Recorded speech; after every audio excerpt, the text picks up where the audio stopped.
we gon' run it. Hit the field, blast off, watch them all fall. This is AFC North Talk. Got me hype, it's about to be a touchdown. Got the Ravens, Steelers, Bengals, and the Browns. Are you listening? It's time to get it hype. Tune in when the season poppin'. Yeah, we going live. Hey, knock 'em out. Hey, first down, going hard. Yes, indeed. AFC North Talk. Let's go. Hey, AFC North Talk. Welcome to AFC North Talk. I am Ace. We've got Q. We've got Jared. Sonny will be joining us very soon. This is AFC North Talk. First of all, welcome in. Make sure that you guys hit that like button, comment, and subscribe. We appreciate that. Already have been getting some of those comments on the last video.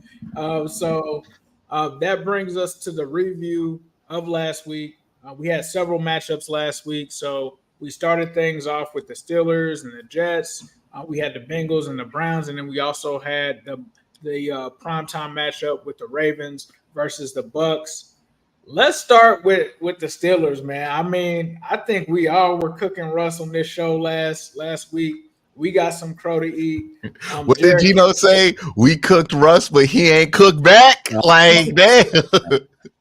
Yeah, I was pretty vocal about being very against the quarterback change, and the Steelers start off. They get a field goal on their first drive, and then have 3 consecutive 3-and-outs. You start hearing it in the crowd. They start booing, and it's like, all right, this is the world that Mike Tomlin wanted to live in. And then things just kind of start going their way. Beanie Bishop gets his first of 2 interceptions. The Steelers get a touchdown pass from Russ to George Pickens. Russ gets another touchdown pass later on to make it 30-15 to really put the game away when he throws a touchdown to Van Jefferson. And the offense, man, was just kind of cooking. From my count, Russ had 7 completions of 15 or more yards. So they were pushing the ball downfield. He was giving these guys a chance to make plays. And credit to him, man. I came on here and I was like, yeah, the Steelers are going to lose this game. This is a stupid decision to make to bench Russell Wilson. And they did the complete opposite of that. They scored the most points in the post-Ben Roethlisberger era, and their most points since 2021. So, like I said, I would come on here and I would happily eat my crow if I was wrong, and I've got some crow to eat, man. So shout out to Russ. I hope that he keeps playing well. It does kind of pose the question, though, as to, all right, what happens with Justin Fields, especially after this year? Because if he gets a chance to, be a starter elsewhere next year, I would assume he's going to take that opportunity. And no one can blame him for that. Both of these guys are on 1-year deals. It'll be very intriguing to see how that plays out. But we got a whole other, half of the season to worry about until that. A lot can happen between now and then. But shout out to Russ, man. He played well, protected the ball, 3 total touchdowns. Najee Harris had another good game. Like, oh my god, he hurt. I'm convinced he watches this show, man. Like after the Dasani comment, he's been lights out. 2 consecutive 100-yard games. And a touchdown where he can't beat Dasani. He looked good, man. So second straight game where he's had 100 yards rushing, jumped into the crowd at the end of the game to celebrate with the fans. Like, dude, it was an unreal visual. Especially at the end where they cut to the sideline, him, George Pickens, Russell Wilson just all got their arms around each other. They're celebrating, they're having a good time. Felt good, man. Like, I can't remember. I had to go back to see when the last time was when they had 2 consecutive games that were just this convincing and this much of blowouts. I think back in 2020 is when they were putting up points a bunch and handling teams when they started 11-0. I think it was against Philadelphia and Cleveland when they had back-to-back weeks like this in 2020. So it's been a while. 2020? Yeah, it was the year they started 11-0. Because that was the game. That was the game in Pittsburgh that you guys blew us out in, right? I want to say, yeah, because it was around the time where Claypool had the 4-touchdown game, and everybody, myself included, was like, "Well, he's the second coming." So it was somewhere in that little threshold. But point being that it's been a while since they've had consecutive games like that, and like I said, I was very against the move. I said the Jets were going to win, and early on it looked like I was going to be right. It was 15-6. I was like, "Oh no, this is going worse than expected," and then they just rattle off 31 unanswered points to end the game. So shout out to Russell Wilson. Mike Tomlin can take a victory lap for sure right now, but hopefully this continues. Now you got to beat the Giants because it would be the most Steelers thing in the world to lose to the Giants after winning these 2 games. So hopefully this continues. Hopefully they're 6-2 going into the bye. But what a win on Sunday night to kind of really cement themselves as a real team, I would say. I'm not going to say they're a Super Bowl contender right now, but consecutive wins like that, man, it's good to see as a Steelers fan. They are a team you got to take seriously. Like, they're not Absolutely. a team you're waiting for the bottom to fall off of anymore. And I think that was the question with Pittsburgh. Was this a situation like how we were looking at Minnesota where we're like, okay, the clock's going to strike midnight on them? Whoever's playing quarterback, they're going to be able to have some level of offense out there with them. Now we'll see if Russ continues to play as well as he did. Maybe Desmond Ridder might be the worst quarterback known to man, because if Arthur Smith was this good of an offensive coordinator the whole time, then I have no idea what happened in there with Atlanta. But yeah, I think that is my main takeaway. The Steelers defense, they kind of tightened up after what had been a rough couple of weeks before the Raiders game, a rough couple of weeks for them. And yeah, I'm looking at Pittsburgh. I'm like, it's going to be a 9-10 win team. I don't know if they win the division because Baltimore looks really, really good right now too. We'll have to talk about that later on, but they're definitely going to be in the main conversation for the division, because I think right now Cincinnati would take a ton for them to get back into this division race, especially when you have 2 teams that look like they're going to be double-digit win totals at least, probably be able to sneak in there at 11, where Cincinnati is going to have a harder climb in there. But yeah, I think Pittsburgh's for real. They're going to be a good team. Are they going to be good enough to win a playoff game? That's where like some of this ping-ponging of the quarterback stuff kind of starts to matter and all of that. But they will be good enough to contend for the division for the rest of the year. And I'm not waiting for the bottom to fall off of this team. I think this is just who they are. I think that's where I'm at too. Is like, I don't expect them to be a Super Bowl team. If they win a playoff game, man, I'm on cloud 9. Just end this, end the playoff drought, win a playoff game. Yeah, I absolutely cannot have that happen, because then that puts me back at the bottom. Okay. It's crazy that the Browns have a playoff win more recently than the Steelers, and that's not a shot or anything. It's just, for a long time that was completely unheard of. Yeah. And it's true. It's very true. Yes. So if they win a playoff game, man, I'm ecstatic. And I think depending on who they would get, in a wild card matchup, certainly possible. Obviously winning the division will be great just because you can get that game at home, even if it means, playing a 5 seed, whatever. But a playoff win, and I'm like I said, I'm on cloud 9, and that's great. So maybe they'll go and get a Cooper Kupp to help out the offense. They're currently the odds-on favorite to land them after a bunch of trades went down. DeAndre Hopkins is now with Kansas City. Yourself like this again, Jared? Probably. I mean, I can't be hurt anymore, man. After the Brandon Ayuk stuff, I'm numb to it at this point. I'll get excited. The Ravens haven't really gotten in here like they used to. Like, I feel like the Ravens are like, you know what, dog, we're done doing this whole thing. Because I think with Devontae Adams played y'all with the whole Edgar Allan Poe thing. I knew it wasn't for us. I said that we were not getting Devontae Adams. Yeah, it's just hilarious how the wide receiver trade book. Look, we're next because the Browns don't have any wide receivers right now either. So we're gonna be the next team falling for the trap all the time. We kind of did it for Brandon Ayuk, which, by the way, imagine if those trades would have went through. Yeah, man.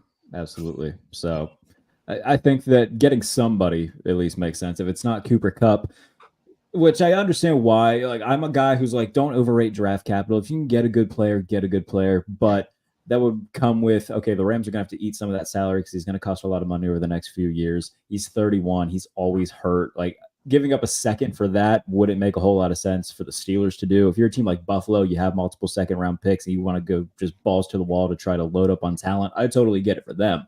But for Pittsburgh, I don't know if that would be, necessarily the right move. And if it's not Cooper Kupp, then, there's other guys out there that they can still try and pursue, but it's coming. Wasn't Mike Williams tied up for you guys? Mike Williams could be, somebody that you bring in. I think that him and George Pickens have similar skill set. He's just kind of George Pickens light.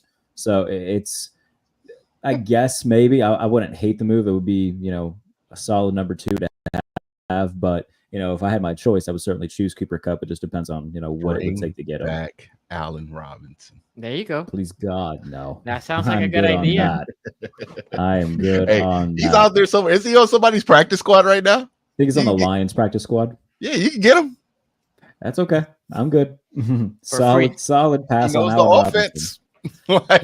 he does know the offense. I mean, hell, right now he might be better than what Roman Wilson can show, because that dude can't even get on the field in terms of he was injured for a while, and he plays a little bit against the Raiders. Didn't really see him against the Jets. So it's a lot of weird stuff going on with Roman Wilson. But if they can get Cooper Kupp, I'll be happy. I think that maybe Darius Slayton could be one of those guys that they could pursue as well.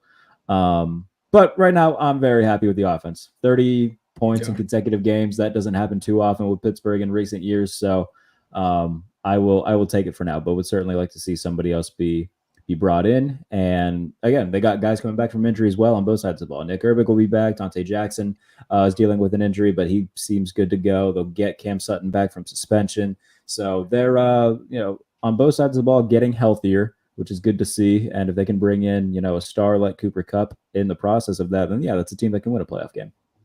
Yeah, I was just going to say that as well, Jared. I had to go back and do the research on the last time that the Steelers scored 30-plus points in consecutive games. Last time was in 2015 against the Colts and the Bengals, December 13th. So we're talking about nearly a decade ago. The Steelers offense is here, man. I mean, we might have been skeptical about this team, myself included. We talk about the offensive coordinator, but what they're able to do, and especially in this game, bringing in a new Russell Wilson, what he was able to do with George Pickens. I feel like George Pickens was unlocked in this game. Yeah, seems like him and Russell Wilson definitely have some chemistry going. I kind of said it on the show as well, though. I think Aaron Rodgers might be cooked. This game did not help him not look cooked. Like, I would have thought that the roles would have been reversed, right? I would have thought, like, if you told me in this game a quarterback has 2 interceptions, looks kind of washed, I would have thought that I would have been saying Russell Wilson, right? It was the reverse in this one. Aaron Rodgers just seems like this whole Jets situation, and I don't even know why Devontae Adams is acting like he knows how to break down this new team he's on that he just joined. But the Jets right now, they just don't seem to have any kind of identity on offense, and I thought that it was a tough matchup for them going against that Steelers defense. Steelers defense helped kind of force the change in this game. I mean, and the offense kind of helped them out as well, kind of took over. And the next thing you know, this was just like, man, the Steelers are a legit threat, I think, not only in the North and the AFC, just with the brand of football that they're playing. And with there being so much parity right now in the AFC, they're a legit team. I mean, you talk about what they've been able to do defensively against all of these teams that they've played against. Bryce Hall was able to do some stuff against them, but not really nobody outside of that. And it really was just on like catches and runs. It wasn't really as a rusher, right? It was just, few dump offs here and there. But this Steelers team is legit, man. I mean, now they have fixed it's crazy to say that. It seems like they fixed the quarterback position, at least temporarily. They might have some kind of better option now. Now it seems like they have two. They go from Kenny Pickett now having a decent option in Russell Wilson. They've got another option in Justin Fields. And now they seem to have like some semblance of a quarterback there. I would caution. We felt the same way about Aaron Rodgers on Thursday Night Football when he was going up against the Patriots. We're like, oh my God, he's back. He's running like he used to. He looks like Aaron Rodgers. So like, we can't just go one game from Russell Wilson and be like, oh my goodness, this is Russ again. And he's going to look like this for the rest of the year. It's kind of like the whole conversation I had a couple. To me, it's not even just Russell Wilson. Like, they've got Justin Fields now too. Like, we've seen Justin Fields. Now they got Russell Wilson. So they've got options now at the quarterback. Yeah, but we're talking about a 2-quarterback system, which historically like does not work out long term. So like, I can't just take that and be like, oh yeah, it's going to work out perfectly for Pittsburgh. It might, because they're Pittsburgh and shit works out for them sometimes. But like, I do have to look at the larger trends here that go with the quarterback position. It's like, usually when you have two, you don't have one. It's not usually a situation where you have two, you got both. Even when both of them quarterbacks are good, right? Because it didn't really necessarily work out when they had Phillip Rivers and Drew Brees in San Diego. So we'll see how this plays out. What we know is we got some good performances out of Justin Fields in this offense, and you got a good performance out of Russell Wilson in this offense. How this gets handled down the stretch is pretty much going to determine everything, because they got to pick one at some point, and you can't just juggle them both around, act like you could just flip between the both of them, because then you're just going to get shitty performances out of the both of them, is what what history tells you when you do flip-flop the quarterbacks like that. So we'll see what they do here. The quarterback position seems like they have a winner here with Justin Fields. If they want to go there, they can win games with him. It seems like they can win games with Russell Wilson if he continues to play on this level. The question is just the consistency of both those guys. And that's why they're in the position to play for Pittsburgh in the first place. And that's what I'm going to caution. I'm going to caution Steelers fans a little bit too. Just be like, they're not going to score 37 points every week. Like, there will be a little bit of a come down. I don't think Russ is going to play this well every week. I think it would be unrealistic to expect him to play this well every week. But honestly, did he really play that well though? Like I'm not acting like that's Aaron threw for 400 yards. Like he right. 264. I mean, I think that's pretty good in comparison from what they've gotten from the position the last couple of years. Like, I just think that they have stability at the position now. I think Russell kind of took the position. I don't think it's going to be a debate anymore. I think that this was kind of the situation where it would open it up.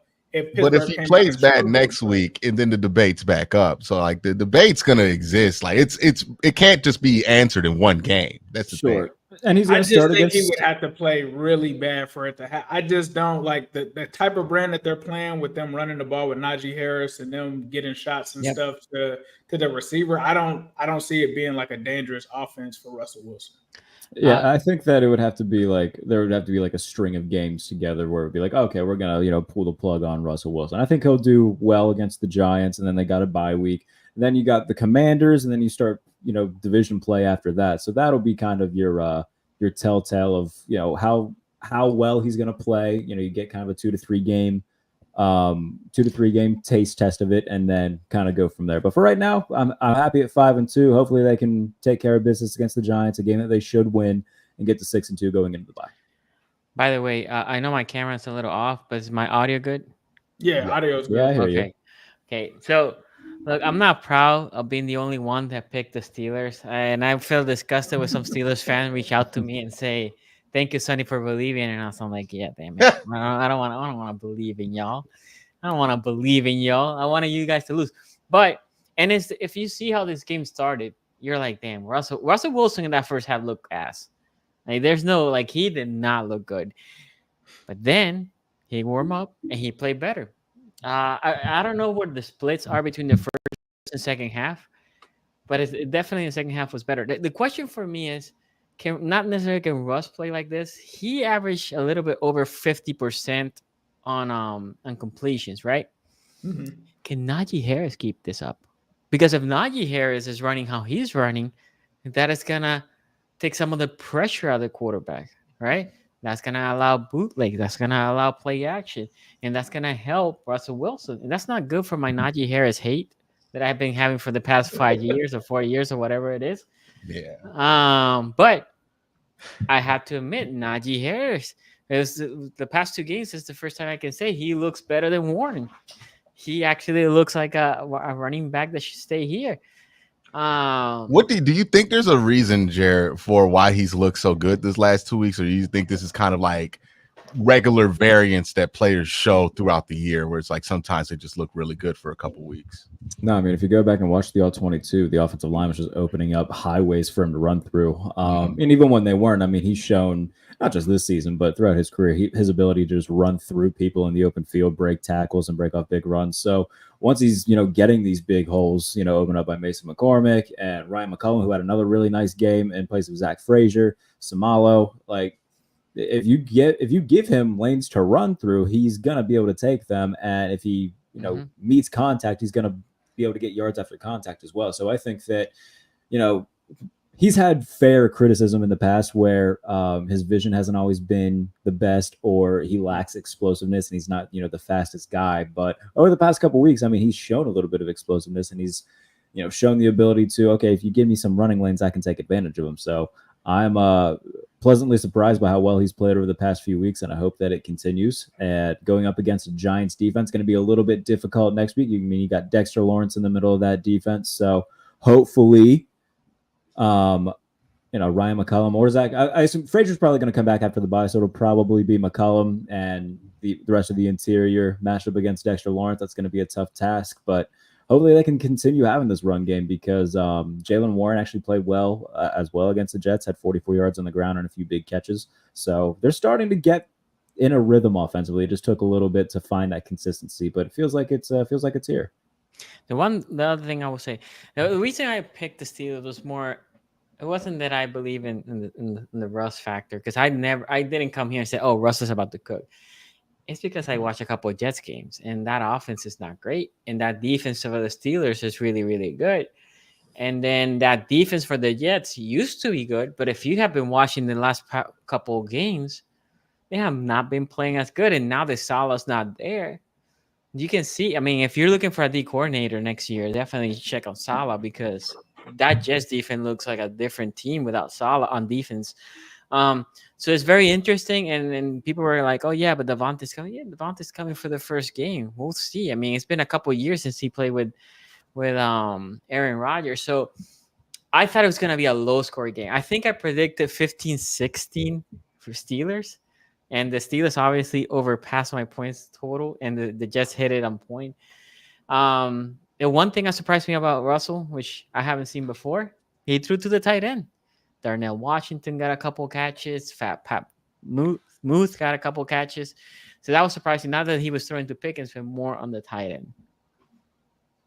And then they're talking about Rodgers has injuries and stuff like that. Like, yeah, this Jets season is probably about to get ugly, man. I mean, I don't know if he's injured. I just think he's old, right? Like he got them old man. Like we all got pulled hamstrings every other week. Yeah. We old, dog. He's old. He's just look. The number one indicator when a quarterback gets old is them interceptions climb. Mm-hmm. When especially with these pocket passers, when they get old. Look at every great pocket passer. Look at the end of their career. You're gonna see a giant increase in intercept. Matt Ryan, Phillip Rivers, Ben Roethlisberger. Well, Ben always wasn't afraid to throw interceptions, to be fair to Ben. But even like the interception stuff went up with him, especially like where those interceptions are being thrown. You're not taking chances downfield. You're like throwing an interception because you're trying to throw like a dig or some shit like that. Like, or not even a dig, like an out. And then what else? Tom Brady interceptions went up. You're looking at Aaron Rodgers, 10 touchdowns with 8 interceptions so far this season. It looks like a 40-year-old quarterback.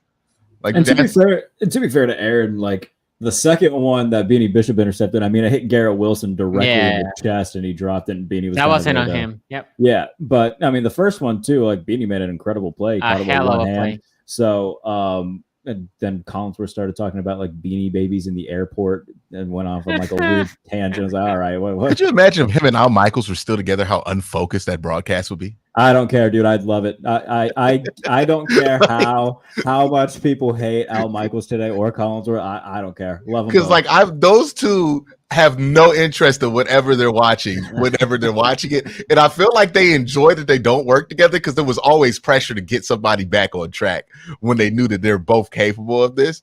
And now it's just like Michaels just be like, "Yeah, man, I saw a musical last week," and he just started talking about that shit. Listen, bro, if you had to call a game between Bo Nix and Spencer Rattler, you would try to find anything else to talk about. I feel like Amazon put so much money into this too to try to like get better games just so it doesn't happen with Al Michaels again, and it's gonna happen.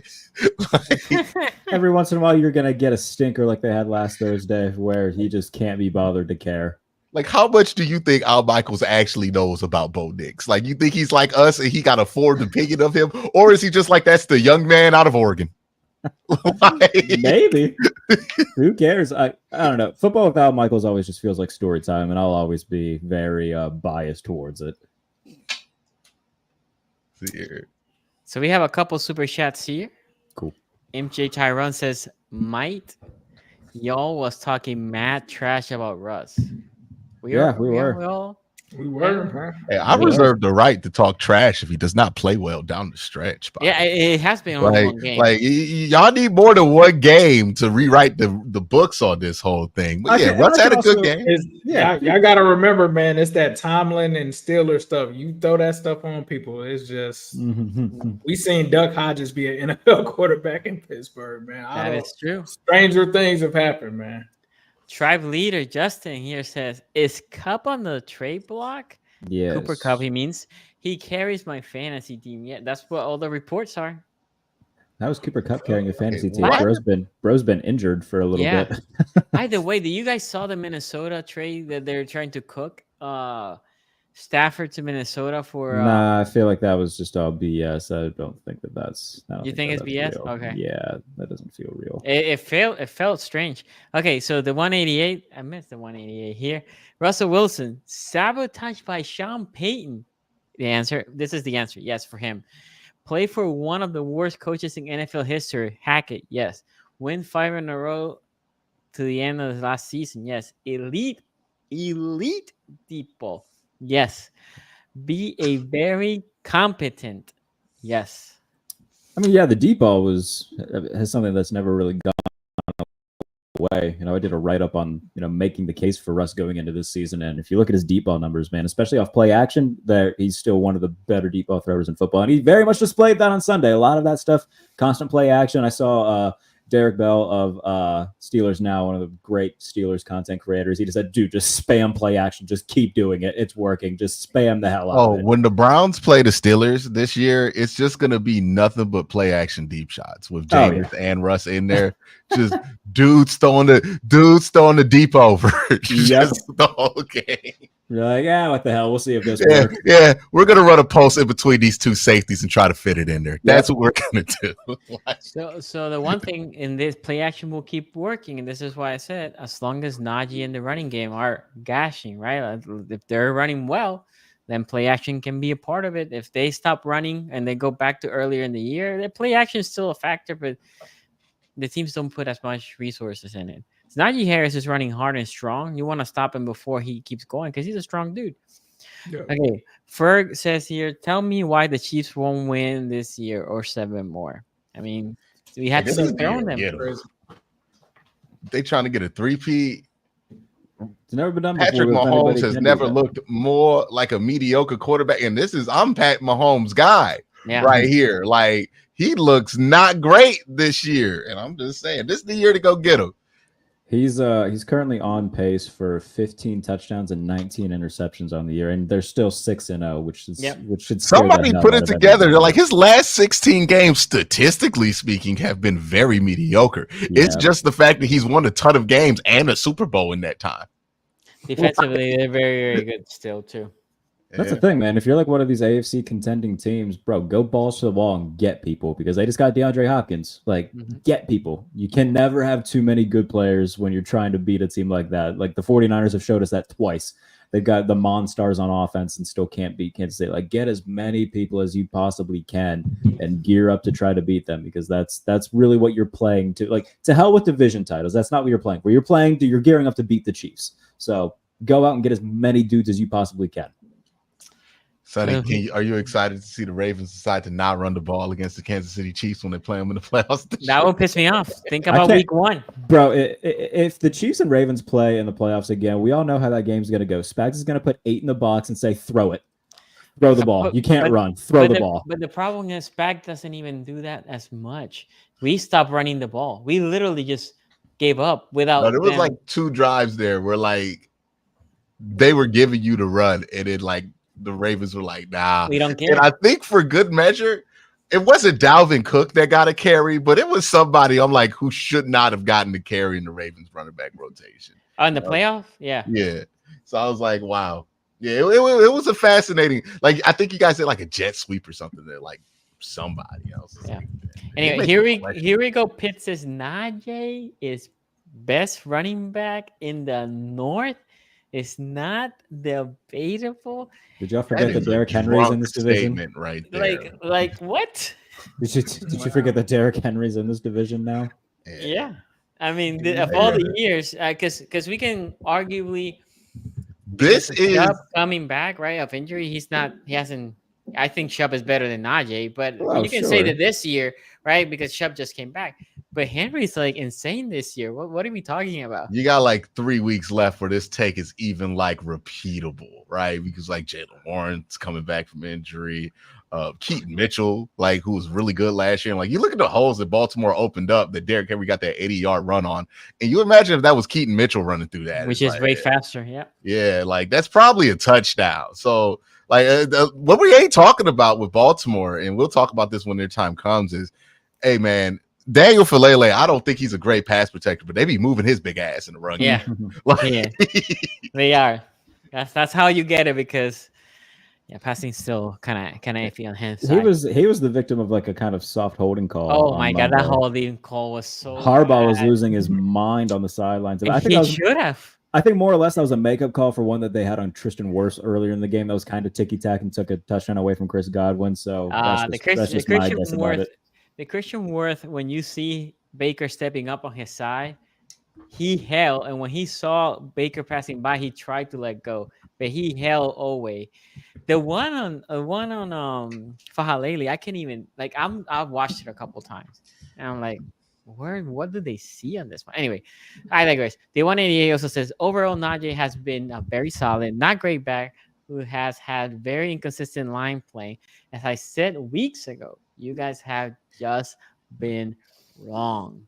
Yeah, I mean, I don't think any of us have ever said that he's like god awful. And maybe we have in like a joking manner. I don't think he's ever been like god awful, but he's never been, since he's entered the league, like been a like I have great. I ain't gonna lie, man. I think need to thank like, us. I think you guys need to thank AFC North Talk for Jared introducing the Dasani waters, because since then I think he's had like since then bro's gone off. Oh, we talk about Najee. Najee, Yeah. Dog, we say this about Najee all the time. He Air Force Ones. Like if you open up the hole, he's gonna run through it. He's a competent starting running back. But like if you're talking about Najee being a superstar running back, nah, man, I don't care what he does these last 2 weeks. He's not a superstar running back. Okay, the 188 also said what should worry us are these other AFC North defense, particularly you, Sonny, because your defense looks slow. And y'all can coach slow. I wouldn't say this week is the time to say that.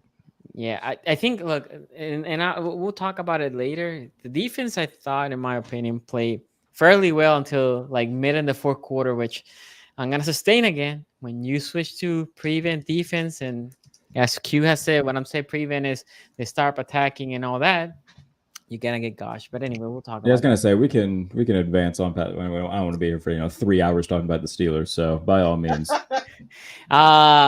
Big booty beat down Steelers over Giants. Wow, undisciplined behavior. 5-3 Steelers, here we come. Does anybody have a claim on Vinny Fry as a fan? 5-3, here we come. Don't know this. I've never seen him super chat in favor for the Browns. I have never seen him super chat at all. Oh, this is a legitimate Steeler fan. Wow, undisciplined fan base, right? Don't love it. Hey, man, I'm just going to say this right now. What did y'all predicted the booty beat down in favor of Cleveland and was a Cleveland Browns fan, and the season has been shit since. Okay? Yeah. Like, absolute shit. Yeah. So please take this seriously. The booty beat down is no joke. We should be able to build in a prompt that somebody puts in BBB in their super chat. Are you sure? Yeah, I'm certainly not predicting that. By the way, guys, the Watson things, those type of jokes get old. So, Info Tyrone says, "Wow, the Chiefs need a wide receiver, and somehow they get Hopkins for 5th. Now the league doesn't have it thumbs on the scale." And then we have Steve Hodges here, Steelers Nation. That's about the going rate for a wide receiver. Yeah, especially his age too. Especially in the last year of his contract. I mean, Amari Cooper just went for a 3rd. Yeah, like that doesn't seem like. And also, what the Titans are terrible this year. Yeah. So why in the world would they need Dustin Hopkins? Correct. Yeah, I mean, not Dustin. DeAndre Hopkins. I mean, that just makes sense to me. Yeah, me too. So Steven Hutch here says Steelers Nation putting the North on notice. Eat your preseason prediction, peasants. I mean, I predicted that they were going to be a playoff team this year. So I'm chilling on that. I think we stopped predicting the Steelers are not gonna have at least a 500 record in this podcast Well, because they're this always. show has not predicted the Steelers to go under 500 since Ace did it. I think not. I think I was the last one. It was an ace. I think I put a 4 and 12 in that year. Hey, I ain't done that shit since 2020 when I thought they were gonna go 5 and 11. Yeah, Motherfuckers went 12 and 4 or something like that. Yeah. Learned my lesson big time.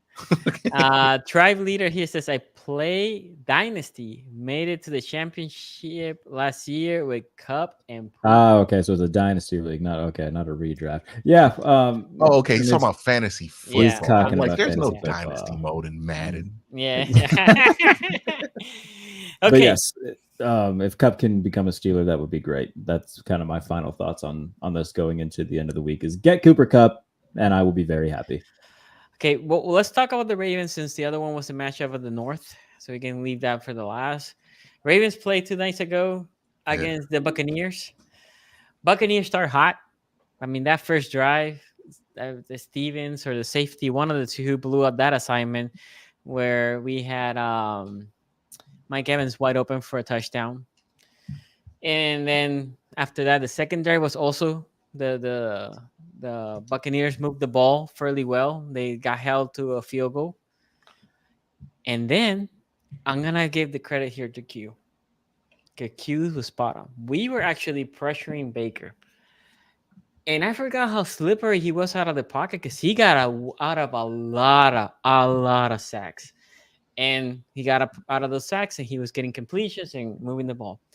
But the 2 picks came in 2 non-pressure plays where he had time in the pocket. Like the one on the corner of the insole, he had the time in the world. He was vibing there. The other one, he threw it quicker, but it wasn't like he had pressure.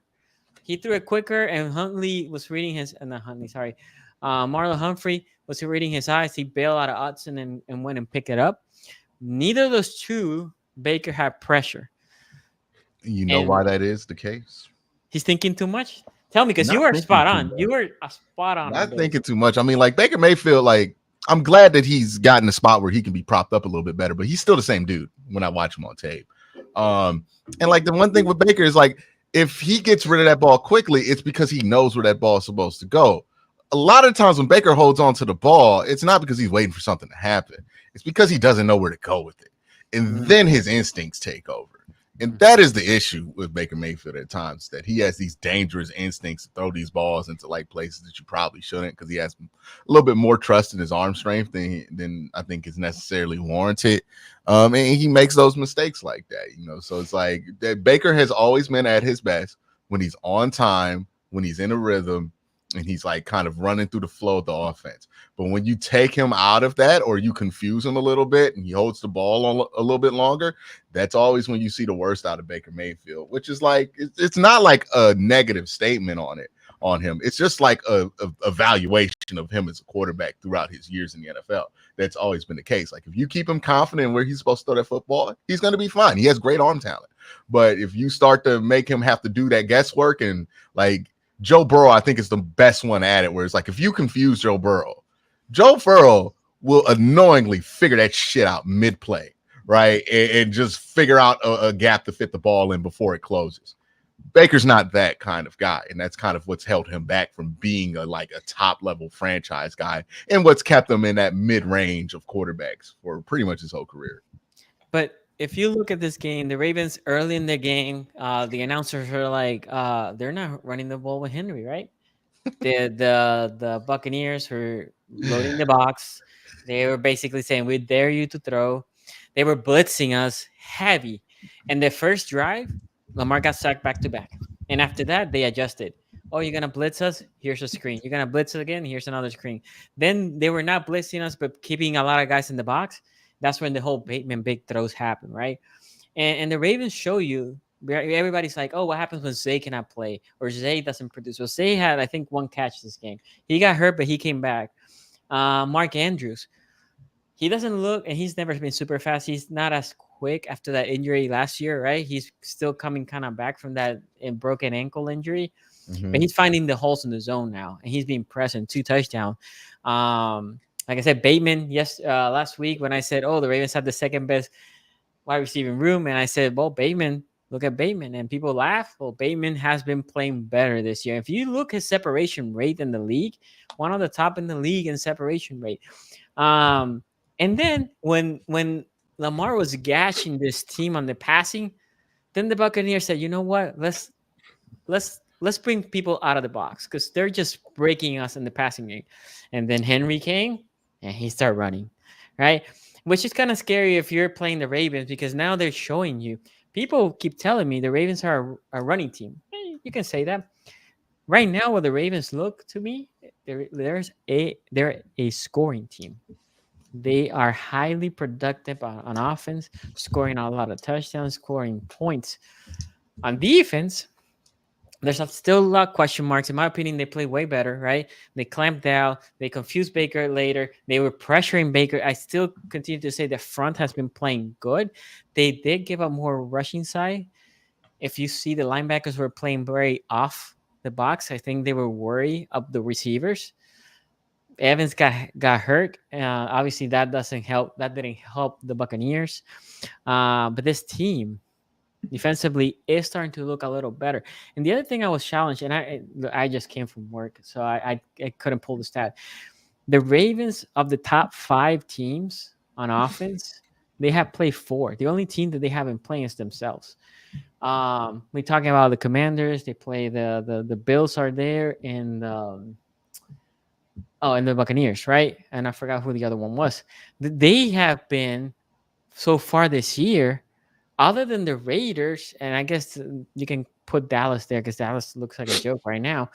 They have been playing a lot of good teams, and they have been responding. They have been responding to the test.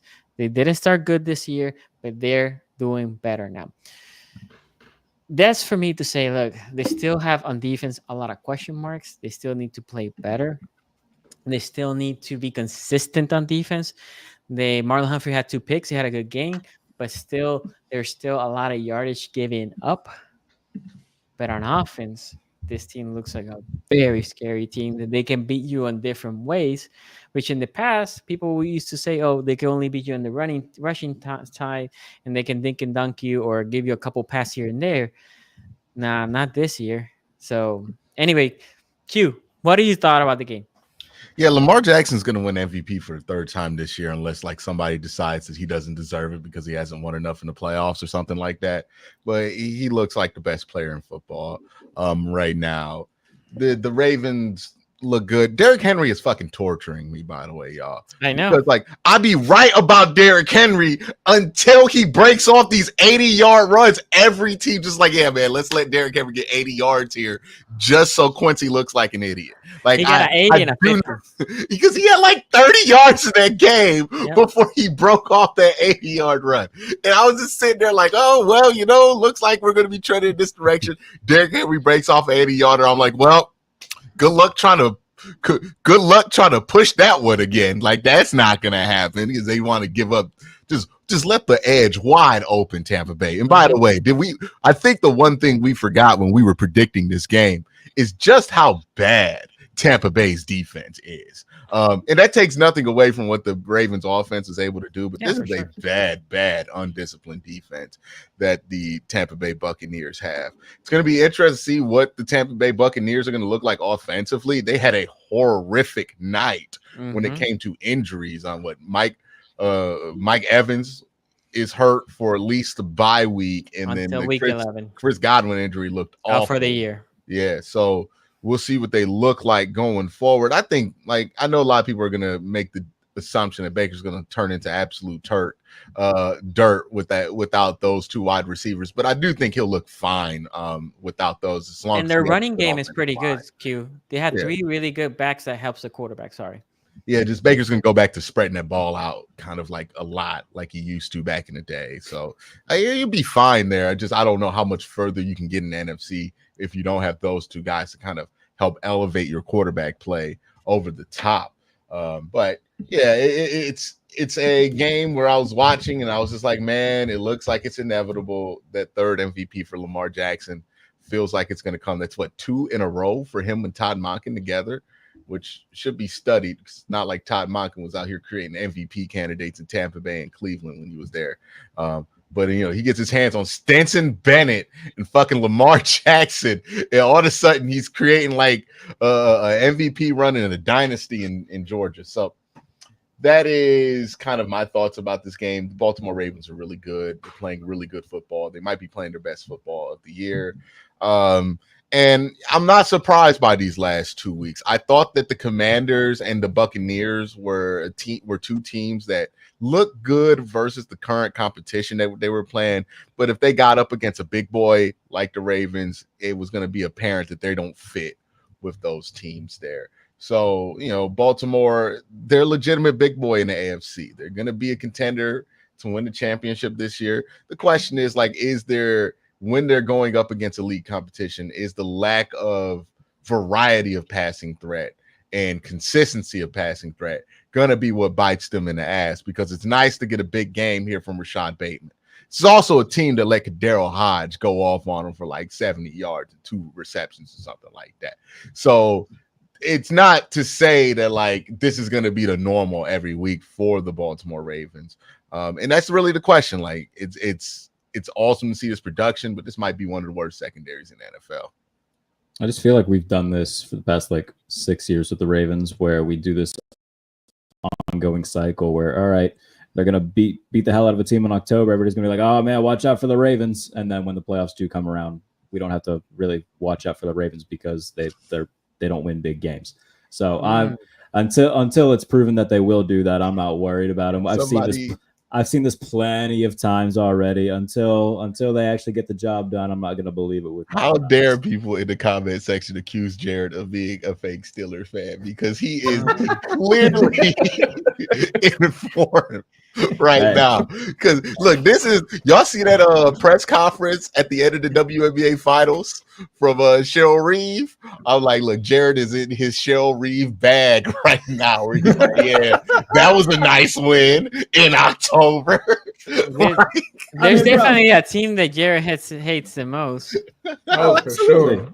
Yeah, in this division. It shouldn't be any other way though. Exactly. Yeah, that's what I'm saying. People remember about the Bengals? What he talked about the Bengals and the Browns?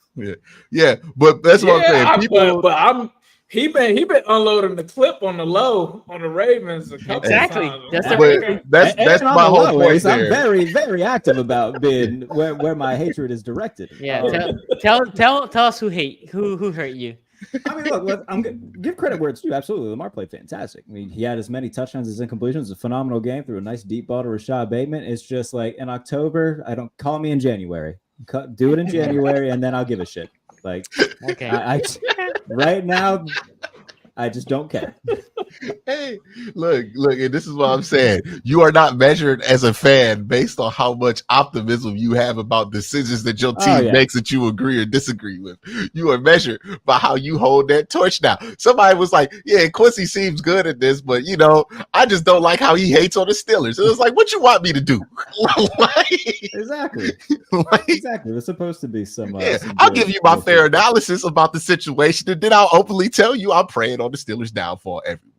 Like, it is what it is. Exactly. And again, man, like watching this team for the past however many years that they've kind of done this, they've been a legit contender in the process of it. It's just when that calendar flips, something seems to happen, because they're 0-4 in the playoffs when teams score more than 13 points. That's a problem. It shouldn't be a thing where if you score 14 points against the Ravens in January, you're probably gonna win. You need to be able to keep up when it comes to facing the Bills in the playoffs, facing the Chiefs in the playoffs. I need to see it in January before I care. Oh, Jared, you don't want to be in a situation where you lose to the Ravens in the playoffs. Oh, bro. Here's my thing about that. The Steelers have won 7 of their last 8 against Baltimore. Yeah. Lamar's only won one game against the Steelers in his career. It was in 2019 against Duck effing Hodges after they killed Mason Rudolph mid-game. And the only reason that they lost, by the way, I'm going to go on a rant right now. I don't care. This is kind of welcome. Oh, my God. In that game, in overtime, they won the coin toss. Mike Tomlin said, give Lamar the ball first. And you know what happened? They got a 3-and-out. They knew that they were going to win the ball they knew they were going to win the game if Juju didn't fumble because of Marlon effing Humphrey, and then Justin Tucker kicks a game-winning field. I will be pissed about that game till the day I die because it's a game that they should have won. But this is the one rivalry that has maintained its anger throughout the years because both teams has managed to be good for like the last 10 years of it. And you can just tell every step of the way. There are wounds here that both teams have created to other fan bases. And it just can't be repaired. This is what this show is all about. Okay. Jerry, I know you don't know me much, but I don't know if you know my dad is a Steelers fan. How did that happen then that you became a Ravens fan? I mean, like I can guess. So my dad tells me that in the Bradshaw era, I guess the Steelers were showing in Puerto Rico a lot, so that's how he became a Steelers fan. Okay, that makes sense. Sure. And then I had no team for a while as I love football, and then I saw Big Ben in that corny team, and then I saw Ray Lewis and Ed Reed. I'm like, I like that team. You know, I can respect somebody going their own way and picking a different path, and especially if it's the one of you ain't want to give your dad all of that. Like he probably tried to get you to watch football way earlier than you started, and you probably was like, nah, I ain't trying to be on it. And then you finally started watching it, but you're like, nah, I'm not about to watch it like you watch it because you gonna think this all you. So you had to go ahead and hit the turn.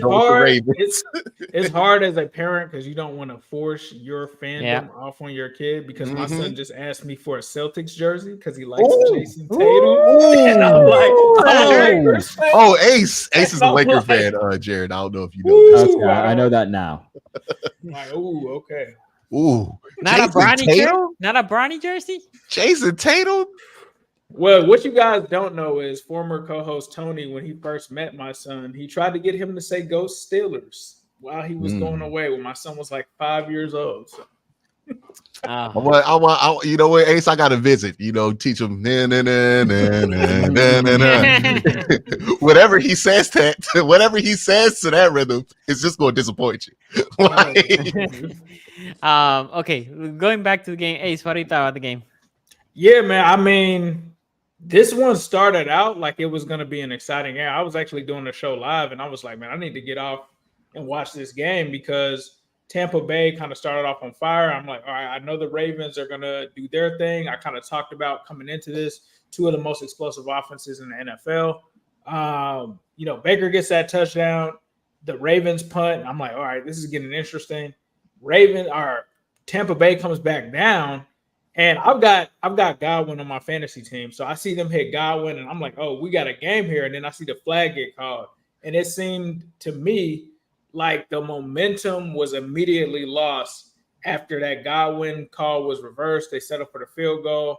And then it was just Ravens for literally like from then until it seemed like the fourth quarter. And everything for Tampa in that game was just like a nightmare. Like they end up losing Mike Evans after that. Right, they can't stop the Ravens no matter what. The Ravens lose Zay Flowers, but they're still able to do things on offense. Like I'm thinking when I see Zay Flowers get banged out, I'm like, okay, the Ravens might be in trouble here. Like, how are they going to produce without one of their best players? They start going to Mark Andrews, and I'm like, okay, well maybe that's the thing. Then Rashard Bateman just is catching like touchdowns out of nowhere, and the next thing you know, the Ravens, it's like a blowout. Like I honestly was like, all right, it's going to be an early bedtime tonight for me because this one is pretty much done. And then I wake up and see like the Baker in the fourth quarter had 3 touchdowns, but he also had the 2 interceptions. And I'm like, all right, I didn't jinx Baker Mayfield. I didn't jinx Baker Mayfield. I'm like, I know everybody is about to blame me because I was on last show talking about I don't think Baker gonna have another consecutive back-to-back interception game. I was like, I've seen this man play football far too much to sit here and not believe he would do that against the Baltimore Ravens of all teams, where I'm like, he always does that shit. Like I was watching this game and I was getting flashbacks to 2021 and I was just thinking to myself, you know what? It's not a great timeline I exist in, But the one people try to tell me where Baker Mayfield figures it out as a Cleveland Brown, yeah, that one's bullshit too. Like, because this is always what happened against the Ravens. Like, we always ran up against this buzzsaw when we went up against teams like Baltimore. And it kind of just happened for them there. 5 turnover-worthy plays for Baker Mayfield. And another like kind of interesting trend to look at with Baker Mayfield here. He's still capable of those big-time throws. He has 10 of them on the year. 12 turnover-worthy plays throughout the year. So it's not like it's an outlier, right? Like he's consistently been putting the ball in danger. And I do wonder what that turns into when he does not have Mike Evans and Chris Godwin to potentially bail him out of putting the ball in danger there, because Chris Godwin saved him from 1 interception in this game. Another one, the Ravens just dropped. Yeah. And then there was another one where I'm like, oh, so y'all just don't want to get an interception, right? It was like a linebacker that dropped that one again. Like it was amazing how Baltimore let the Tampa Bay Buccaneers score back into this game, because like it's not like they didn't have an opportunity to end those drives when those drives were going. Yep. And then Marlon Humphrey, man, I can say, because I witnessed it myself in the game against the Bengals, he's just been having some clutch interceptions. And I think he had a couple in this game against the Buccaneers. He had 2 in this one, and he ended up getting hurt. But, you know, although the Ravens have shown that they're kind of leaky on defense, the offense is just rolling. It doesn't seem like you're going to really be able to stop the offense. Derrick Henry, I'll tell you, Q, that is the Derrick Henry experience. Like, Derrick Henry will not have many rushing yards on you in a game, and then he just hits this like 80-yard run. He didn't even break a tackle, Ace. I wasn't wrong about this. He didn't have to break a tackle. He just got to the edge. Najee would have got 80 on that fucking run too. But since it's Derrick Henry that got it, I'm like, this is gonna make me look bad. Like, yes, sir. Yeah, D-Hen and Lamar Jackson. Yeah, that's crazy. Lamar Jackson ended this game with 5 touchdowns. Lamar Jackson is the MVP right now. I don't think that it's. I mean, I'll disagree with that, but y'all can. Oh, it's fine. I don't think that is close right now. As it stands right now, I don't think that it is. The stretch that he's been on, but I agree with you, Jared. Like, we got to see it in January. But right now, as you said, like, the Ravens are always a really good regular season team. As Jared kind of pointed out, I agree with him on that. They do look dominant. Like, we get to these points in the season, and it's like, who do they even have a chance to really lose to? Like, I kind of like, when I go into these games, I'm like, all right, Bucks have a decent shot, but then everything that the Bucks needed to try to do to gain an advantage in this game literally went out the window. And it seems like whenever they play teams outside of the AFC North, they just do not know how to play the Ravens. And they're a difficult team to go against. There's a lot of different things that they're doing. Lamar Jackson is playing out of his mind right now. I know they talk about the stretch where he's going against all of the guys that are some of the top quarterbacks in the NFL. You talk about Burrow, Allen. He's outplayed them through this stretch. So we'll see how this continues to go. However, like Jared is saying, like, none of this means anything if it's not something that's happening in January. If the postseason, if it's like a first-round exit or second-round exit, none of this stuff really means anything. And that's where the Ravens are at. Like, you've got rich people problems. Like, you're going to be a good regular season team, but, like, are you going to be able to get your tax loopholes in check by the end of the year when it matters? That's what we're working for. What an analogy. So yeah, but this was a good game for the Ravens. I think if you're, looking at this from an offensive perspective, they've been killing it. So, no, a good game for them. By the way, so 2% of Lamar Jackson's passing attempts on Monday were touchdowns. Yak merchant. They said Joe Burrow's a yak merchant. Lamar might be a yak merchant. I don't know. That's Jackson. By the way, there was a play there that was just a thing of beauty. They blitz, and then there was a screen to Hill, and he had, I don't know if you guys remember this play. He had 4 O-linemen in front of him. Yeah, because it was the play after a touchdown got negated, and they're like, all right, we'll just get it back. Yes, all right. Exactly. Jesus. That's right. By a holding call. That's the one thing. That was crazy. That one was crazy. Tristan Wirfs, like, first holding call in like 2 years. That was insane. By the way, this is a Ravens team that somehow lost to the Raiders. Yes, I know. That's what I said. I don't understand that either. Things happen in the NFL, bro. That's why they play the games. And by the way, I really don't care if he wins the MVP or not, but he definitely is playing MVP level, and the MVP, by the way, and again, I don't care if he wins it or not, it is a regular season award. So for the people that are saying, well, he doesn't win on the playoff, which I don't disagree, we haven't, it shouldn't be taken consideration for the regular season MVP award. Anyway, we had 2 super chats here. Habitual says, let's be honest, Flock, Titans don't like us. That's why they vetoed Henry's trade last year and traded D-Hop to Kansas City this year. EDC needs to trade for pass rush. I don't think the same people are in charge in Tennessee anymore. No, they kind of cleaned house with everything. Yeah. Mike Vrabel in Cleveland right now. He sure is. He's in Cleveland. I didn't know that. Yeah, he's a special like a senior defensive assistant or some shit. That's what I want. He got a homeboy job. That's what he got. He's having his Brian Flores in Pittsburgh year before he gets another job and becomes, the talk of the league. Max Offit says this man remembers Ravens were in AFC Championship game and Steelers haven't won a playoff game in almost a decade. I mean, that's fine, man, but I'm not sitting here throwing my Steelers dick on the table saying that they're great. I'm aware that they haven't been good. But my issue is that Ravens fans are acting like they've won something when they haven't won shit. Like, call me when you win a game that fucking matters. I mean, we have won games, but we haven't won the game. I thought I was the. We're just gonna get nasty by the time we get to December. Both these teams will be fighting for the division too, because they're right off each other. Could be. And look, it's very different when you've got a quarterback. Everybody keep the hoodies on. Kenny Pickett, who we all knew sucked. I didn't have Super Bowl expectations the past few years, and I still probably don't. The Ravens, it's Super Bowl or bust every year, and it's great that Lamar has tremendous regular seasons and whatnot. But again, show me in January. Hey, this is like what they call the Georgia Tech rivalry, just old fashioned hatred. Yeah, is that what they call that? Yeah, it's like something. It's like what old fashioned hate or some shit like that. Georgia and Georgia Tech. Yeah, because they've been beefing since the 1900s. Oh, good for them. No, they were beefing before. You know why that whole beef starts between Georgia Tech and Georgia? No, give me the history lesson. Yeah, because during I believe World War I, Georgia Tech did not send people off the war, so they beat the shit out of Georgia when Georgia's players were off at war, and kind of bragged about it, and then that led to the whole beef between those two universities. Interesting. Yeah, Woodrow administration beef.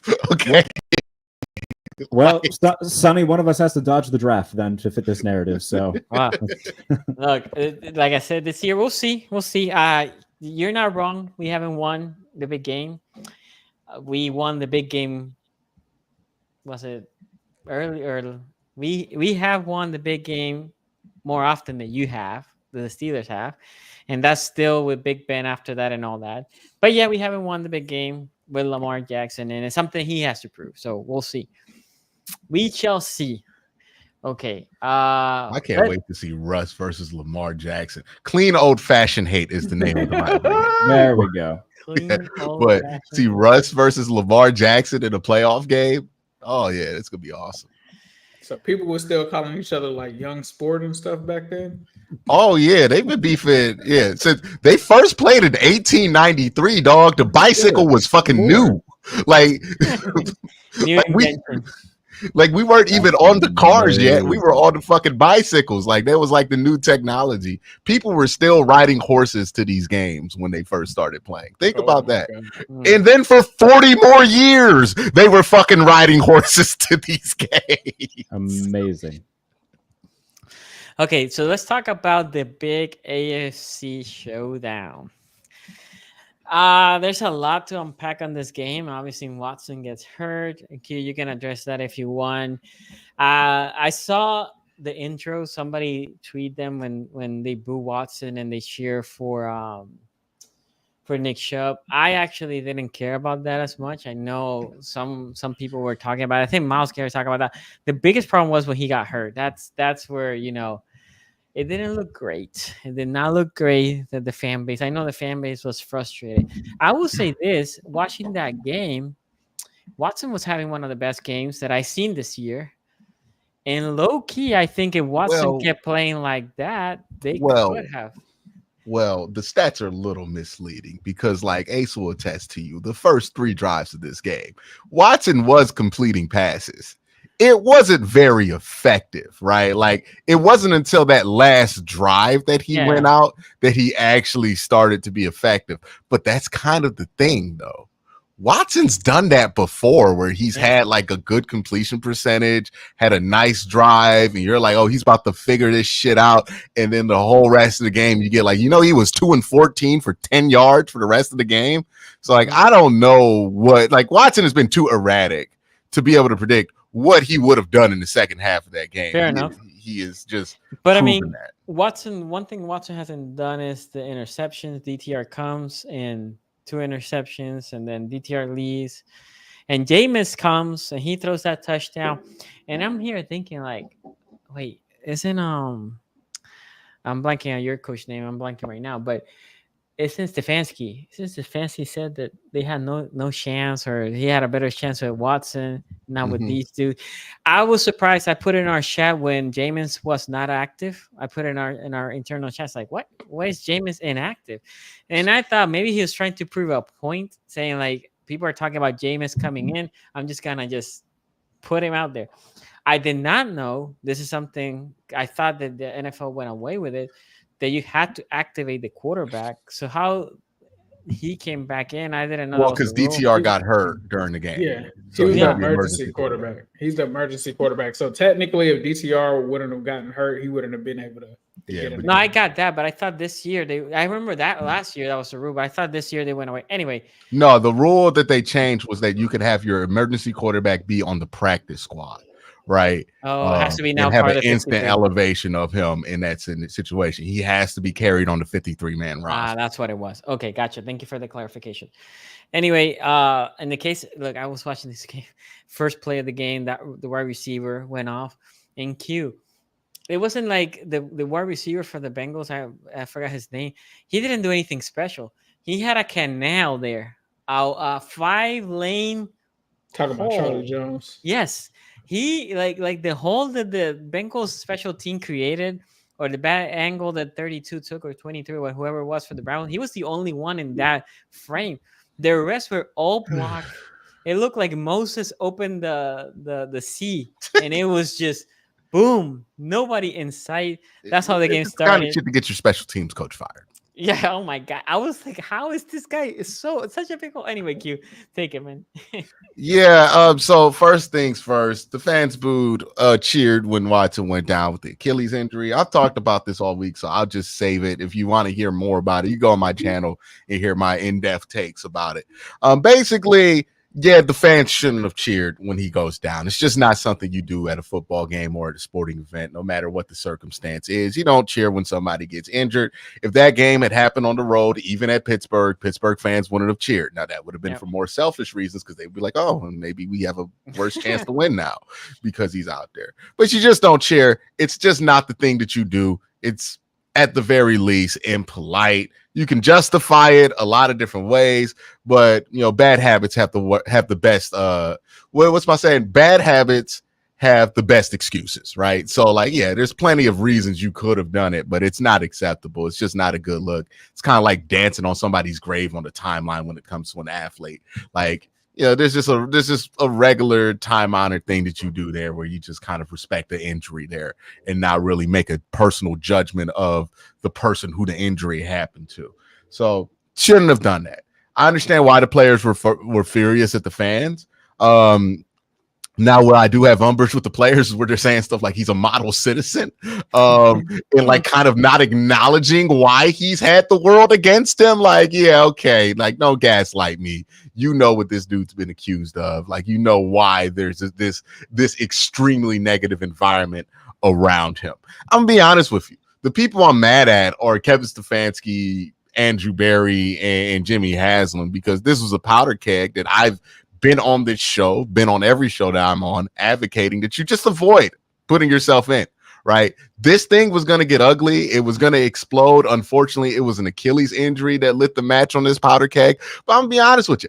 An interception could have lit the match on this powder keg. Another 3-and-out could have lit the match on this powder keg. Another missed field goal could have. So that was an ugly environment waiting to happen, and it was created because they just did not want to go through with benching Deshaun Watson when it was obviously time to bench Deshaun Watson. So that's on ownership. That's on the general manager, and that's on the head coach. And because not one of those people are individually responsible for that, I got to blame all three of them equally. So that's where I'm at with the whole fan thing there and the players' response to it. It was just a ridiculous situation that this team should have never been put in the first place. Now let's talk about the game here. Special teams cost the Browns about 11 points. Like they shouldn't have like that was not a kick return touchdown where I look at it and go, hey, he just cooked, right? Like those kick return touchdowns. Okay, shit happens. They're trying to make it happen more often here.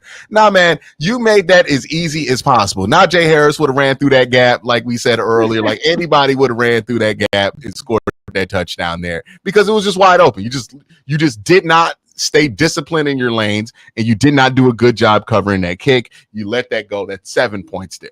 Browns have a sub 50-yard field goal that they missed from Dustin Hopkins. That's 3 more points.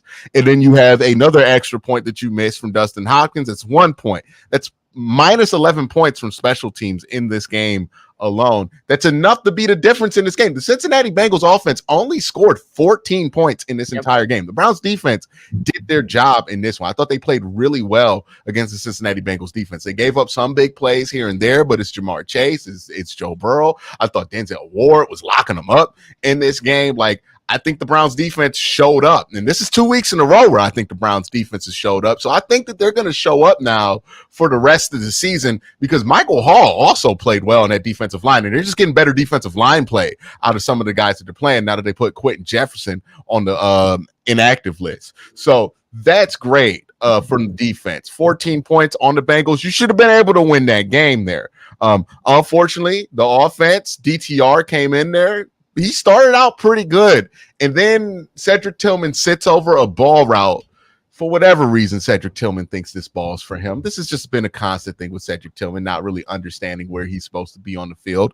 But Cedric Tillman tips a ball route that's intended for Jordan Atkins, and that gets turned into an interception. And then mentally, you could just see the wheels fall off for DTR immediately. Like all the composure that he had in that game goes away. He's starting to roll out of these pockets. He loses it, and then he gets injured trying to tackle on an interception where he threw the 9 on a dagger concept that he did not alert to. So I don't know what happened there with him. He just kind of melted down at the end of that game, and I think you just got to, if you want to play DTR again, there's some stuff to see there where you might want to see him more, but he had a bit of a mental breakdown there at the end of the game that you probably want to give him a few weeks before you ever play him again. Jameis came in there, went down the field, gave him a chance to at least have an onside kick scenario and score. It's debatable whether it was garbage time or not. I'm pretty sure Cincinnati did not want to give up a touchdown in that situation, but they weren't going to sell out and blitz and all that to make sure that they didn't give up a touchdown. So it was kind of soft coverage that Jameis was going up against. But, you want to hear a fun stat, guys? Sure.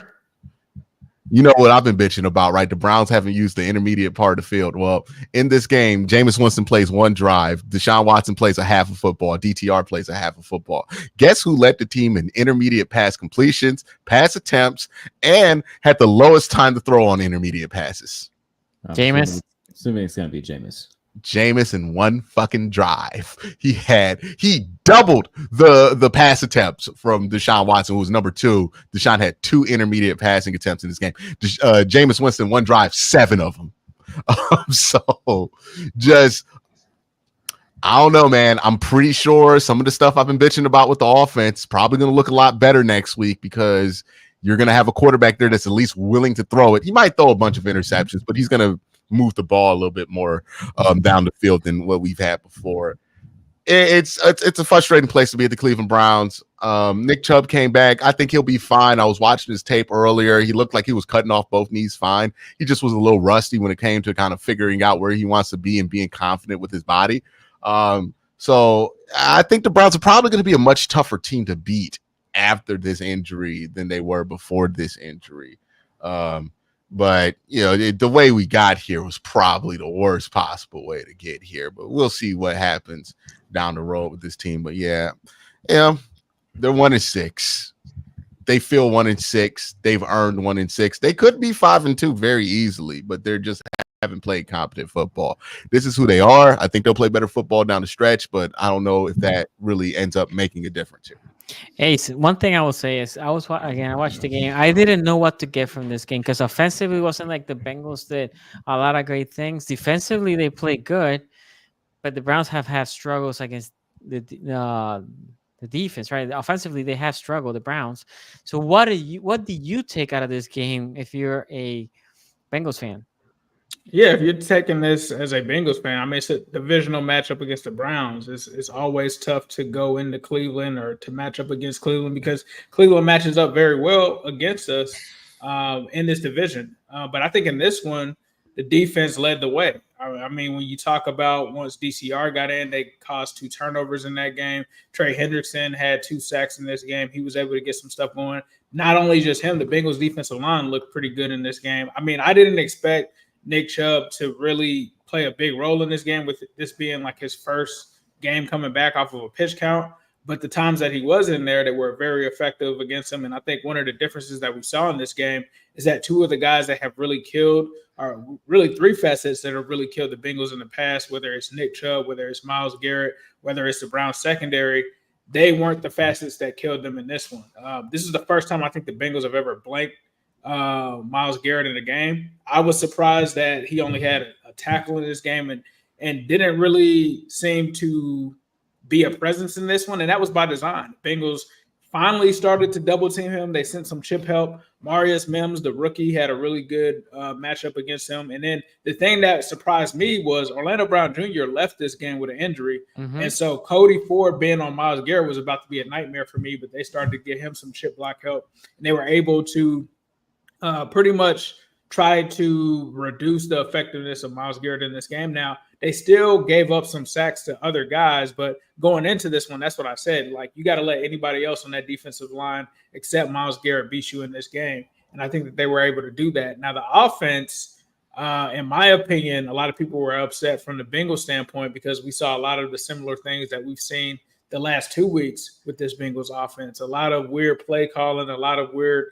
stuff on that end. And it's like, well, what are we doing? Especially after you get the kick return to start the game. You're like, okay, cool, let's go. Let's get this offense jump started. And it never started until the second half. And there were a lot of people upset. It's like Zach Taylor had this one nice run call from Chase Brown that was called back, and then he just decided he didn't want to use the running game at all in this one. And those have been some of the head-scratching things that we've seen as Bengals fans. But in the second half, they were able to recover because I think in this game, when Deshaun Watson went down, I didn't think that it was a bad thing for the Browns. Like, I know obviously you don't want to see anybody get hurt and stuff like that. Like, taking the injury out of it, I'm like, oh, shit.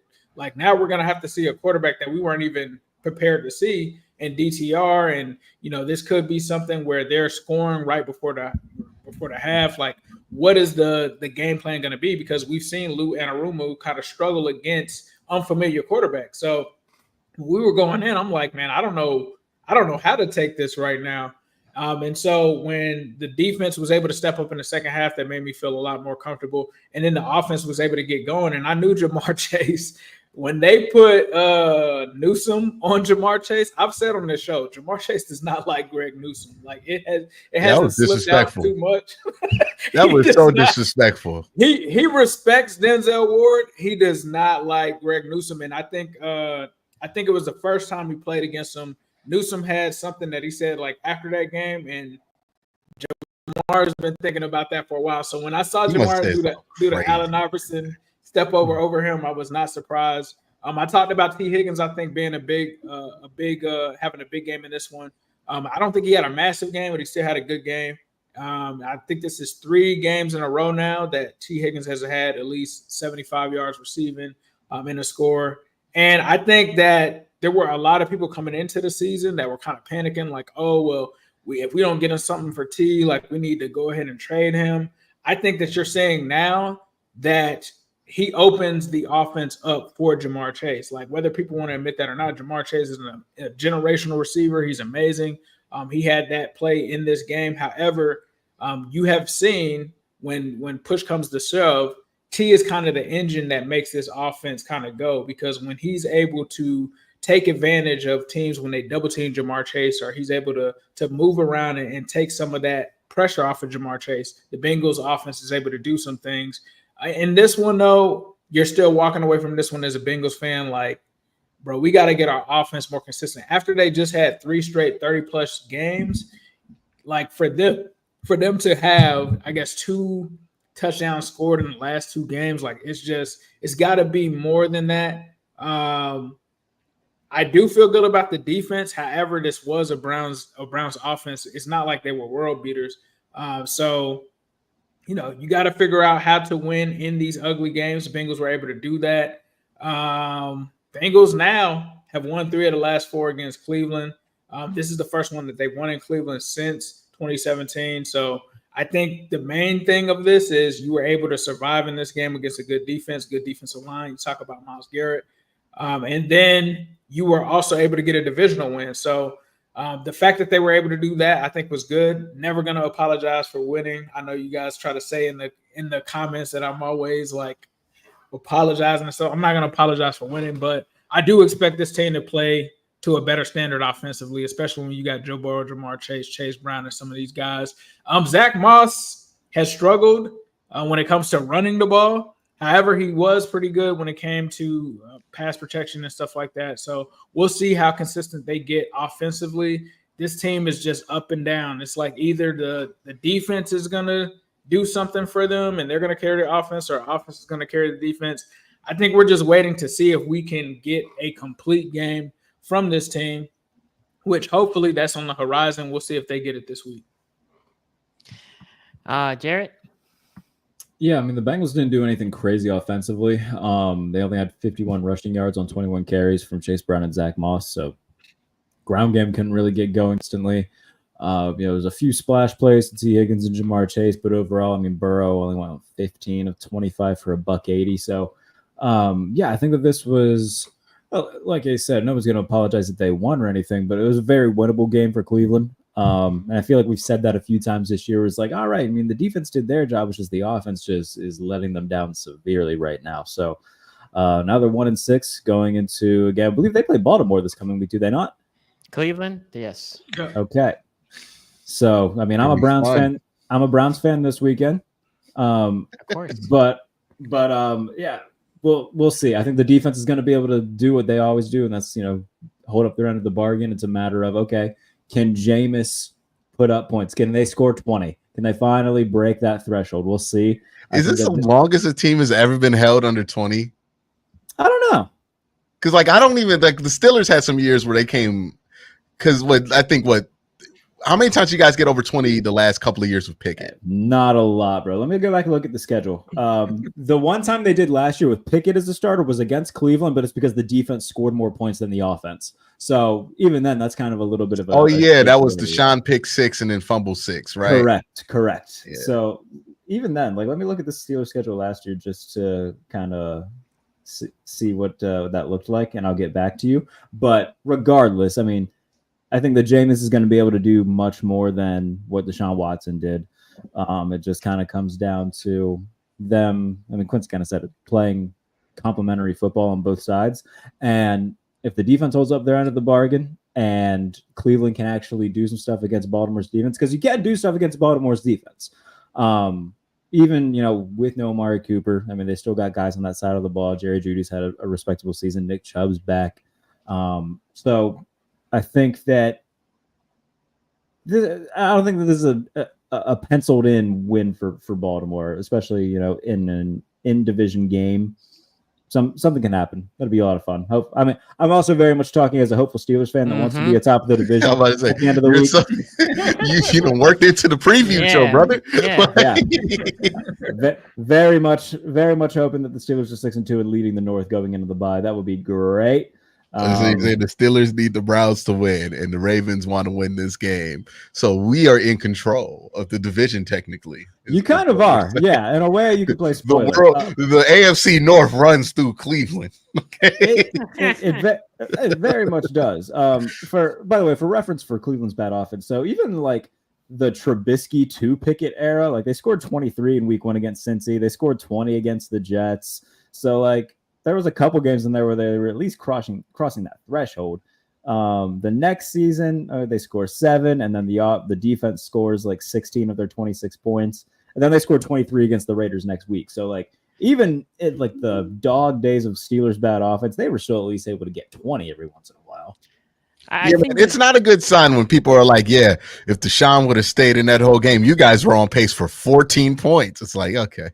Like, like the way some people were talking about it, you would thought he had like 2 touchdowns in the first half, and we were like on our way to our biggest score total, and then the offense fell off a cliff. And honestly, like when DTR in there with some of the read option, the RPO stuff he was doing, he had 2 of the most explosive plays of the season. Wait, he had like a 38-yard run very early in his appearance there. And then Jameis, I think he had the longest pass completion of the season. So, I mean, it's obvious what had been the problem with the Browns offense. And we'll see what happens next week. And then, like, I'm interested to see why they did not have Jameis as the backup this week. I think it's because he's usually the dude who does the quarterback sneaks. And they didn't want him coming in to do a quarterback sneak and the fans to cheer for him because they knew what kind of environment it was going to be. And it's not a mistake that this is the first time Deshaun Watson in his Cleveland Browns career has done a quarterback sneak this week. Right? He never did it before. It was Jacoby Brissett that would do it, or Harrison Bryant. This is the first week in his NFL career he does a quarterback sneak. And it's the one week where the environment is such where you can't put the backup out there and expect people to not react to that. So yeah, this is why I'm just like, the ownership knew what they were doing, knew the powder keg they were creating. They're fully aware of it. Same thing with the general manager and head coach. And like they did all these small things to kind of build around it, to try to like chip around it. But the big thing was you just couldn't play this guy. And now we'll see what they do. If they stick with DTR, if they go with Jameis Winston. I think the obvious choice here is you should go with Jameis and try to win as much as possible, just to retain some credibility within this locker room here. Because if you go 3-13, 3-14, my bad, nobody's surviving that. So, I hope they're understanding. Stefanski survives that. This team was supposed to be a Super Bowl contender this year. Yeah. And it's not like they had, like, Deshaun Watson's injured now, but they were 1-6 before he tore his Achilles. Like, it's not like you had the devastating injury that resets the season and you're 1-6. You're 1-6, and the dude you thought would play better to get you to past that point or over the hump, he was 1-6. So if you go 3-14, like, yeah, man, disappointment is usually what gets a coach fired. Like, it's not having a bad season. It's a disappointing season is always with risk a coach getting fired. And this is a disappointing season. And you got to be able to flip this. Now you're in a unique position where if you finish the season like 7 wins, 8 wins, it's actually not going to be a disappointment anymore because the expectations have actually dropped to the lowest they can. Now, if you get to 7, 8 wins, it's not a disappointment. It's a weird way this works, but it's just how it works here. But yeah, they do have like winnable games coming up. Like you can, like I said, if everything goes well, you can beat Baltimore. It's an in-division game. Those are always, a little bit different. Then they host the Chargers. That's a winnable game. The Chargers can't score. They play New Orleans in New Orleans. That's a game.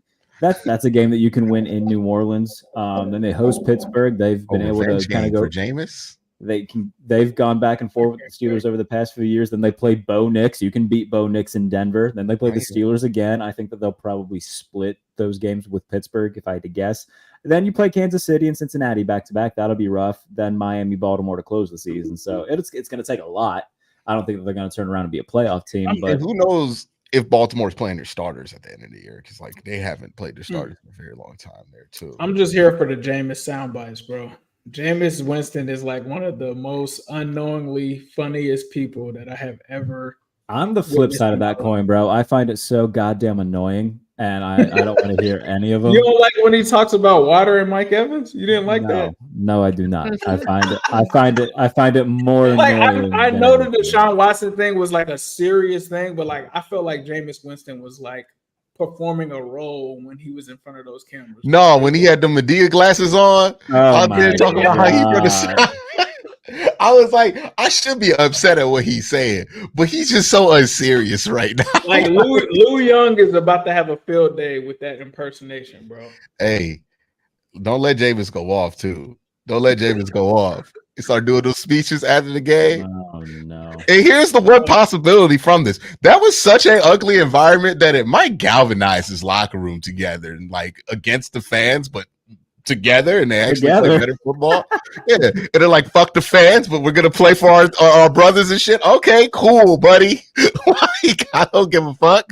Like, do what you gotta do. So, like, I really wouldn't be surprised if the Browns come out this playing. Again, Nick Chubb's back. And he's probably gonna play much better as time goes on. And then Wyatt Teller just came back off injured reserve. You're probably going to get better quarterback play regardless of who plays there, because at least with DTR, you have a credible run pass option threat. And the defense is playing better. This team is ripe to play some much better football down the stretch here.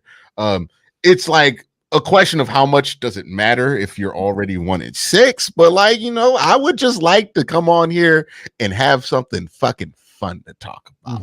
Okay. Like, this start of the season has been the most miserable start of the season I've ever experienced as a Browns fan. And that's covering a lot of ground there. So, you know, I'm all for it. I hope they do turn it around here. The one big question for the Browns for me is like, who is going to be the guy at wide receiver? Because like Jerry Jeudy's a number 2 guy to me. Cedric Tillman, I have no faith in that. He can't be where he's supposed to be. He tried to catch a ricochet ball off his chest. Like, I'm all, and he got all the shit a wide receiver has. I'm like, yeah, I'm good. Maybe it's Njoku. Njoku, yeah, I mean, obviously, look, hey, Njoku's going to get 50-50 balls like hell with Jameis Winston, like especially in the red zone. Did you see that one he threw at the end of the game? Jameis doesn't care. He's just whatever. Look, Jameis going to give you a chance to go up for it. The question is who's going to thrive at that opportunity there. I would honestly like to see Jamari Thrash play because he showed some like potential as like a 50-50 ball guy, at least at Georgia State, because his quarterback play was awful there. So every ball that he got thrown there was a 50-50 ball. And he did a good job of coming up with them. So yeah, that's gonna be the fun thing with Jameis. He gonna throw that bitch downfield. You better be ready for it.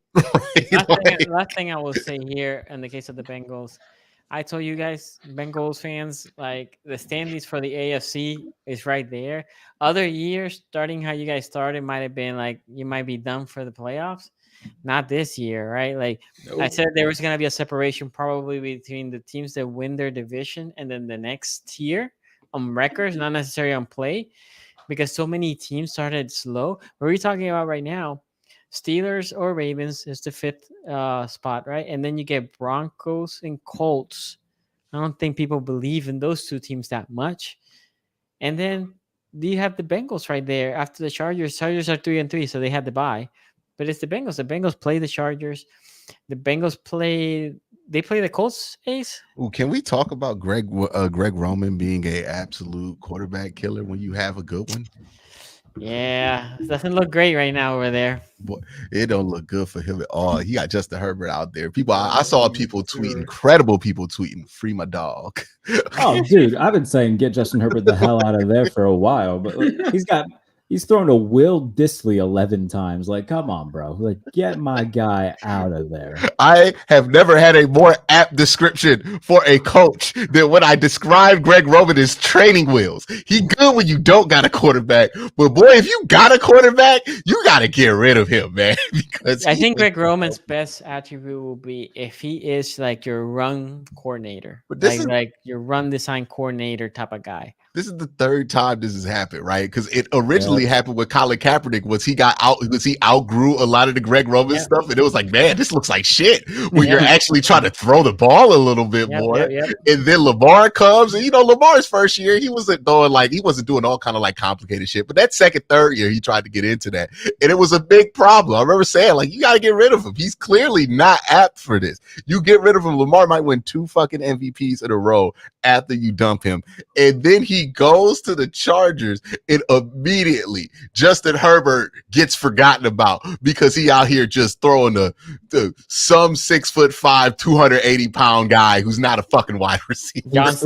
He's throwing to Jerry Rice's kid, Lad McConkey, Joshua Palmer, Will Dissly. Like, bro, give me a break. That is he's out there like hoping Brendan Rice remembers how to catch. Like, Brendan Rice didn't look good at the Senior Bowl, bro. And he's getting legit starting reps for the Chargers. Come on, man.